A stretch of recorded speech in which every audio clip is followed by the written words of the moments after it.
Welcome to The Secret Life of Parkinson's, a podcast trying to break the barriers and stigma around PD to lessen the fear.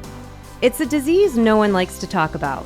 When people hear Parkinson's, they're afraid, even if they don't know exactly what it is.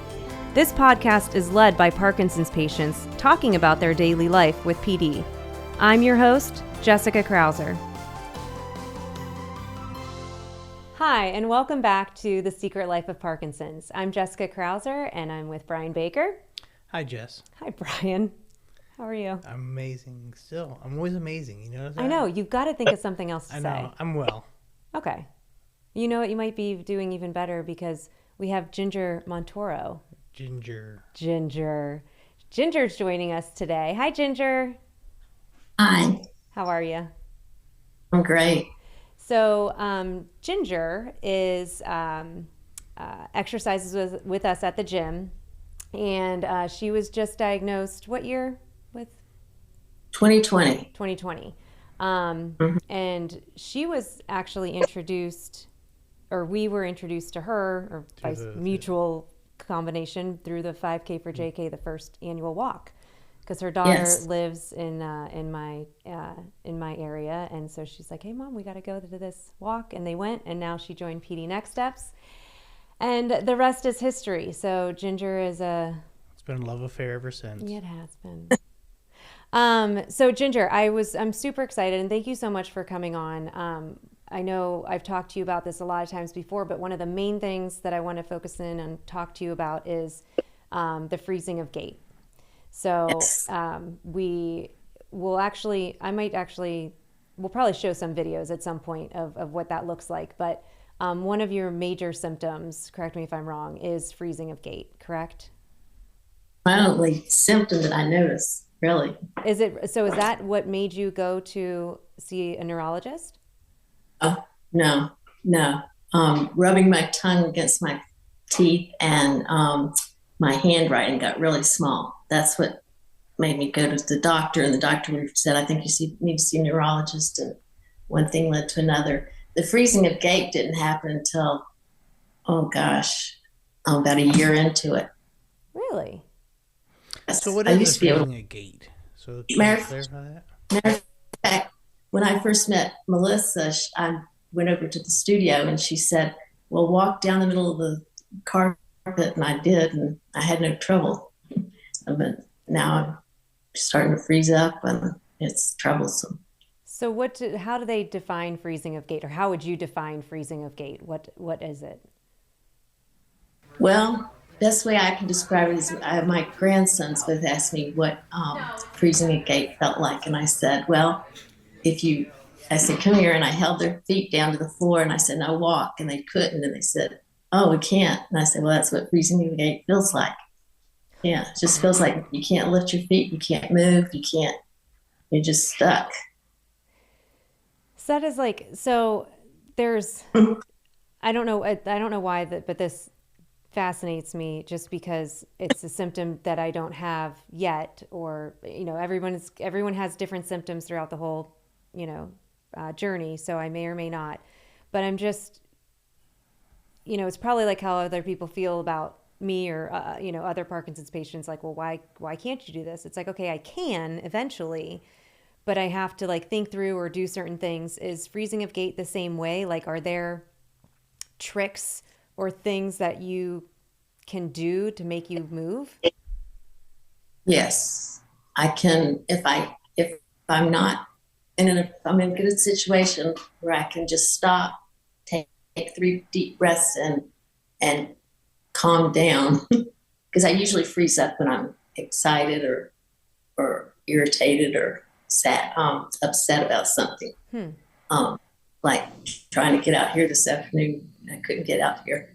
I got stuck in the office. Oh, that's what Melissa, or actually I was, I don't know if the people in the back room, Melissa and Steve, if they were able to hear us when I called you, because I told Brian, I'm like, I wonder if she's stuck somewhere, and that's why she can't get to her phone to say, yes, I'll be joining on Zoom soon, because I was like, she told me she was stuck in her driveway one time for 20 minutes. And so sure enough, you did call me back and you said I was stuck in the office and I couldn't get to my phone. So that has to be so frustrating. I'll tell you my favorite story. It makes me laugh every time. Is we were babysitting our grand dogs in North Canton one weekend, and so we had Willow, the lab, and she wanted to go out about midnight. And I was like, oh my gosh. So I'd let her out. And then after a few minutes, she didn't come back. So I went out to look for her, and I found her on the side of the yard, and she ran inside, and I couldn't get back inside. I was stuck outside at midnight on the side of the yard, and I couldn't call. I just started laughing. I couldn't crawl through the grass because I didn't, the dogs had been out there on the side of the yard. So didn't know. So that was kind of bad. How long were you out there? Probably about 10 minutes. And it wasn't too cold. So. But even still, like, so in that situation, did you not know at that point that you could just take a few deep breaths to get your mind off of it and to get going? I did, but I was out in the dark, and dark is not good for me either. Kind of scary, yeah. I see where I'm going, I guess. What other tips have you found for yourself that work when you freeze? My husband has to stick his foot out for me so I can step over it when we walk. But only on which side? On my right side. How come it's just on your right? The left side sometimes works, but I only get two, 3 good steps out of that. If I go on the right side, I can usually get going. Okay. Yes, and we've used those circle things on the ground, like those colorful circles. Do those still work? They don't work. No. So I have a bunch of canes, and I just use them to lay on the floor and step over them. Yeah. So in my house. I went to Ginger's house not too long ago, and I asked her, I was like, do you need me to pick this up? There was like a cane, and one of them had like a shoe on it, and there was like another cane or like other things like all throughout, like an obstacle course throughout her house. And she's like, no, that's just how I can get to step over and keep moving. So yeah, it looks to be dangerous, but it actually works for you to be able to step over. Yeah, we pick them up at night off the hallway to make sure that Jim doesn't trip over anything. How is he dealing with everything? He's dealing with it pretty good. I think he's getting a little frustrated with having to stick his foot out every time he goes for a walk. Yeah. I mean, that's very cool. He leaves me in the car a lot when he goes in the grocery store. He'll say, oh, we just needed a couple of things. I'll just go in quick. And I say, okay, that's fine. So, yeah. If you have oh, go ahead. Go ahead. If you have a walker, can you walk constantly? No, I have a walker, and I can't seem to walk behind it, but I'm set up for a neuro PT, and hopefully they can train me to use it. Go ahead. So what about like focusing on certain things? Like is it that you're just overthinking it? Do you feel like you're overthinking the freezing of the gait and you're trying to rush it versus maybe, like you said, taking a breath or focusing on like the door handle or a spot on the wall? I don't seem to be able to do that. They're going to put me on, what do you call it, that you take for ADA? Ritalin. Oh, okay. See if that helps. Because yes, I get in a hurry, and I'm always trying to get there, and I'm trying to, so, it's famous for me to try to cross the street. And if there's a car coming, I'll say, no.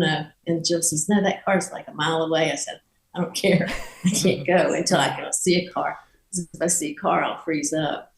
Sure as shooting. Have you ever tried any of those devices? Like a shot collar? No. Oh. Like that would work, I think. I've got a cane that has a laser light on it. That doesn't work, but I just bought a metronome to put on the cane, so that hopefully that will help me too. So the metronome, it's like a device that goes on your cane to make that constant like tick, tick, tick, tick, or whatever? Yes, you can buy the cane with the metronome, but that was real expensive, so I just decided to stick it. Can't you just do it on your phone, like an app on your phone? You can, but I don't always have my phone with me, and if I have the cane, I would have the metronome. So it's just life choices I'm making. Now, did your doctor have they told you that like I'm assuming people who have freezing of gait that everybody's different. So that some people might do well with audio versus visual versus what other thing am I thinking of? But you know what I mean? Like how you do well when somebody puts their foot out in front of you. But Right. is that what's They'll the probably, question I would Sometimes- say? Like they'll probably explore some of that in PT when you start there, trying to figure out what works for you and what doesn't, won't they? Right. Well, even sometimes the foot doesn't work because sometimes I freeze up even when he sticks his foot out, and I have to. He says, "Come on." I go, "No, I'm working on it." yeah. So How have you been able to like keep your spirits as they are? Because you're always like the happiest, friendliest one. Not friendliest one in the gym. I don't want to say that because I love everybody at the gym, but you're always just so happy-go-lucky. How do you well, keep that attitude? that's the best way to handle it is just to be happy. Mm-hmm. I mean, I'm not happy about my situation, but I mean, everything else in my life is really good. So I'm just happy about everything else. None of us are, so. Yeah. None of us want PD, but we have it. So So what about driving? Does it impact you when you try driving or anything like that? No, it doesn't. Matter of fact, my daughter said she doesn't let me drive her boys anymore because she's afraid. She's around me enough to know how I am, and I said, "No, I'm fine when I drive." And she goes, "Well, I just don't want to take a chance." And so I understand that. Yeah. So Yeah. I don't mind not driving them. So are there exercises that you can do? Because I know a lot of the exercises we do are, within the gym is like the full body movement. But do you ever do like a bike or things like with your feet, with your legs? Did they ever say like that would be helpful? I just bought a bike, and they told me that the treadmill is really good. So we got a treadmill. But I haven't used it yet because they're down in the basement, and I'm not allowed to go in the basement unless Jim's home. Yeah. I would be interested in the treadmill because you would think, I mean, I get the idea of walking, like you want to force yourself to do it, but then you also want to be careful that, like, if you get stuck on a treadmill, that thing keeps going. Maybe you gotta protect Unless you pull that thing out. There's hot lava, so you have to keep walking.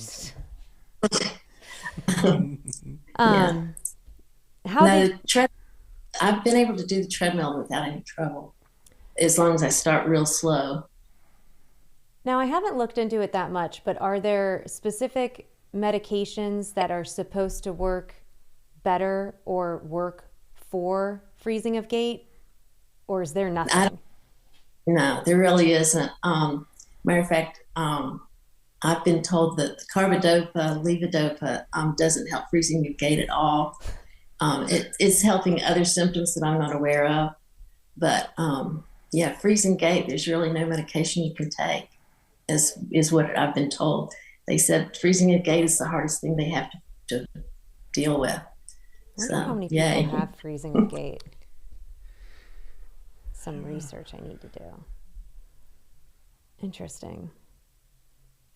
Is there something for other people out there that are dealing with freezing of gait or are new to it that you would recommend they do or that they look into? Or I would recommend that I went to PT when I first started, and I thought I was doing really well. And then the last time I had PT, they said, "Okay, we've done all we can do." So I said, "Okay, well, most of what I did was with Melissa was the same as what I did in PT." Mm-hmm. But what I found out, I should have been going to a physical therapist that specializes in movement disorder. So, yes, I didn't do that. Oh, you just went to a regular PT, and there's like neuro PTs? Right, there's neuro PTs. You have to have a neurologist recommend you or refer you. Okay. But yes, I would definitely get a neuro PT, not just a regular PT. Does it get worse if you just, like, I don't know if you've been sick lately where you've just had to like lay on the couch because you're tired, sick, whatever. Like, does the freezing of gait worsen if you don't move as often? Do you know? It does. Yeah, so I try not to do that, but some days like today are good days to just sit on the couch and do nothing. And so I let myself do that every once in a while. I think you're allowed to treat yourself that way. Yes, I think we are. Good. Any last questions? Yeah, will Jim go to the store for me? Yes, he likes to go to the store because they always have snacks that he can get. I love that. Well, Ginger, thank you so much for joining us. I really appreciate it. I know it's not easy to talk about the situations that we have to deal with, but you do it so well, and you're still new to the community. It's been 2 years. So thank you for sharing and for your vulnerability on this. I appreciate it. We appreciate it. Thank you. In our last 30 seconds, I'll leave you with this. Every Parkinson's patient deals with different symptoms at different times. Freezing of gait is definitely one of the more difficult ones. So again, thank you, Ginger, for sharing your stories and helping others who deal with freezing of gait learn different things that they can do to hopefully better their situation.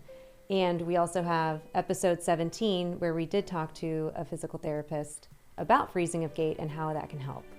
So as always, check with your doctor, keep moving, and exercise. Thanks for tuning in.